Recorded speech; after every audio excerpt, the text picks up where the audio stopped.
Hey everybody, this is Ken from RecPro. Today we're going to do a quick replacement of the USB 12 volt panel.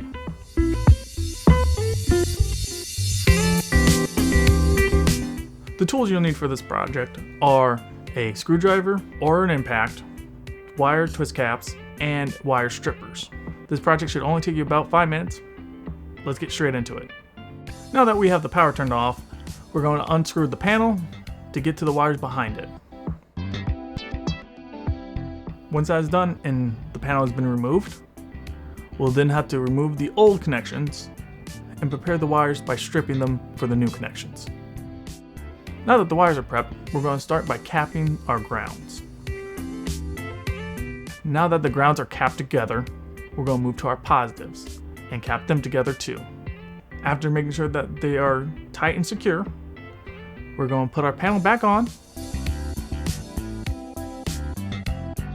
and screw everything back in place.